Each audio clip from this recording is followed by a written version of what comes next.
nama siapapun termasuk namamu sendiri, karena saya tidak ingin setelah viral kalian tak take down. Kenapa sayang? Ini gini, saya kan nggak pernah berobat ke dokter kan, ke klinik itu. Alhamdulillah selama 5 tahun saya nggak pernah. Nah baru kemarin tuh masuk angin sih ceritanya, ya istilahnya flu gitulah. Saya berobat ke dokter. Nah, ya mungkin habisnya banyak. Saya kan nggak tahu kan, saya juga nggak nanya. Habisnya itu 670. Lah kok saya pulang-pulang dimarahin. Kamu periksa dokter kok mahal, bilangnya gitu. Nah, aku pikir kan ada asuransi kan. Terus dia bilang, kamu tahu nggak, periksa dokter tuh pakai uang saya, bukan uang kamu. Saya digituin, Miss.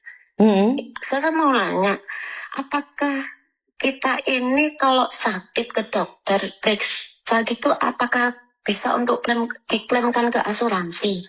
Bisa Mbak, tapi kenapa di kontrak kerja itu, bukan di kontrak kerja ya, di aturan itu adalah majikan bertanggung jawab atas cecenya yang sakit. Dan cecenya kalau mau periksa tanya majikan di klinik mana yang mereka advice. Karena di asuransi itu hanya bisa klaim antara 100 sampai 200. Jadi tidak sebesar itu. Tapi berapapun mahalnya kamu ke dokter itu tetap majikan yang harus bertanggung jawab. Jadi klaim di asuransi itu, karena pembantu saya kan 2 nih. Yang satunya itu nggak bisa ambil asuransi yang paling mahal karena dari umur. Karena umurnya sudah 50-an, makanya saya nggak bisa ambil asuransi yang ada kankernya, itu nggak bisa. Tapi mbak yang satunya itu saya bisa. Jadi kenapa seperti itu? Kalaupun itu biayanya melebihi dari asuransi yang diberikan, saya tetap harus membayarinya. Jadi saya itu punya 2 cece. Gitu. Yang satunya itu asuransinya kalau dia ke rumah sakit klaimnya cuma dapat 100 mbak. Jadi nggak bisa kalau mbak saya itu ke dokter terus bayarnya lebih mahal 500 itu nggak bisa. Jadi asuransi cuma ngasih 100, yang 400 ya pakai uang pribadi. Sementara mbak yang satunya, suster yang satunya bisa klaim 200. Jadi kalau dia ke rumah sakit habis 600 sama aja. Oke. Betul. Jadi kalau majikan marah itu wajar. Kenapa? Karena mungkin kamu tidak komunikasi dengan majikan di mana dan kemana. Harus ngomong di bawah gitu aja, di bawah. Memang kan di flat saya kan ada 3 klinik. Tapi majikan nggak nganter kan, cuma bilang di bawah, dia nggak ngasih tahu di klinik mana, memang dia nggak ngasih tahu. Dan memang saya salah, saya nggak nelpon beliau gitu. Nah, itu harusnya konfirmasi dulu. Rumah itu langsung ngasih surat klaim-klaiman itu. Memang saya dikasih duit, dia kamu periksa aja sendiri gitu. Tapi saya kan nggak dikasih tahu, dan saya tuh nggak pernah periksa gitu loh. Disuruh periksa dari dulu tuh memang saya tuh nggak pernah mau gitu. Nah baru kali ini saya tuh mau gitu. Kok terus saya dimarahin digituin. Terus kemarin tuh ya dia etikat baik sih nanya, gimana udah sembuh belum gitu. Saya bilang udah mendingan. Kamu jangan makan makanan yang nggak sehat gitu ininya. Kalau kamu sakit, aku nggak punya duit untuk biayai kamu. Bilangnya kayak gitu. Saya nanti kan jadi kayak gimana gitu kan. Saya juga merasa gimana gitu. Kan saya memang nggak tahu itu bisa diklaimin asuransi enggak. Kan waktu tanda tangan itu memang dibelikan asuransi itu bayar ke agent tuh 1.000 berapa gitu loh. Saya tuh lupa gitu. Iya. Apakah ini bisa untuk klaim-klaiman atau enggak? Makanya saya tuh nanya itu, pengen tahu itu gitu. Ya makasih Miss, jawabannya sekarang. Sudah paham ya? Iya. Jadi artinya adalah kemarin tuh agak gimana? Iya, kan rada nggak ikhlas lu kan kamu ada asuransi nggak kayak gitu konteksnya. Jadi saya punya dua mbak, 2 suster itu. Jadi yang satunya itu karena umurnya 50 tidak bisa ambil yang paling mahal karena saya kebetulan mbak saya 2 itu beda mbak. Yang satunya hampir 2.500, yang satunya cuma 1.500. Bukan karena kita tidak membelikan yang terbaik. Kenapa? Beli asuransi itu bukan karena saya menginginkan mbak saya sakit ya, enggak ya. Jadi saya ingin mbak saya itu sehat, suster saya itu sehat. Kenapa?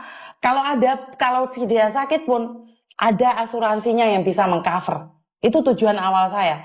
Jadi saya kadang-kadang heran ada majikan yang nggak mau beliin asuransi atau bahkan membelikan asuransi yang murah saja. Karena Mereka berpikir, ah iya kalau cecenya, mbaknya, susternya itu sampai selesai 2 tahun. Kalau enggak, jadi mereka merasa rugi. Tapi kalau saya pribadi, saya nggak rugi. Kalau suster saya, mbak saya itu ada yang sakit, itu enak. Jadi nggak berpikir seperti apa dan bagaimana. Benar nggak? Iya sih. Oh, saya pikir tuh asuransi 100% diberikan, misalnya kita berobat pasti diganti semuanya. Pikir Majikan saya 100%, tuh majikan 100% membayarinya. Tapi asuransi tergantung dari polisinya. polisnya. Betul. Oh Kan iya, iya, kamu iya, ditulis iya. itu nomor Iya. polis gitu. Iya, Betul. iya. Mm-mm. Oh, Jadi terima tidak kasih ya Miss ya. Sekarang siap. saya ngerti. Iya, terima kasih Miss. Selamat malam ya Miss Selamat ya. malam juga. Terima kasih saya. Terima kasih, terima kasih. Sama-sama.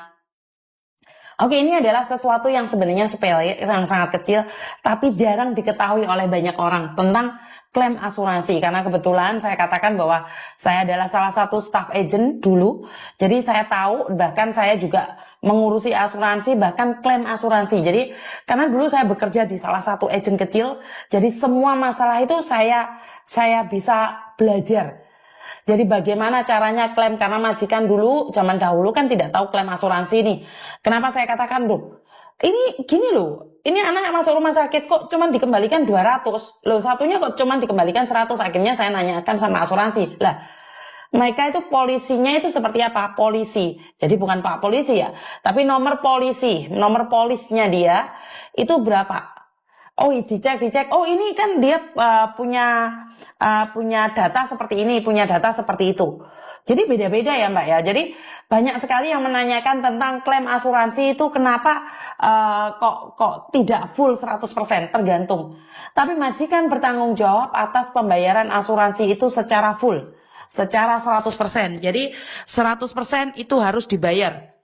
Dan bukan kamu yang bayar. Sekali lagi, berapapun biayamu ke rumah sakit itu totalitas majikan yang membayar. Jadi kalau majikan ada yang beli asuransi tidak ada kankernya, tapi kamu kanker, akhirnya kan majikan bayar mahal. Ya itu memang majikan yang harus berisiko membayarnya. Jadi buat teman-teman, saya selalu berdoa buat kalian agar kalian diberikan kesehatan. Karena bagaimanapun juga kesehatan itu sangat-sangat mahal ya. Tidak ternilai harganya. Karena itu saya selalu berharap agar kalian semua lebih berhati-hati.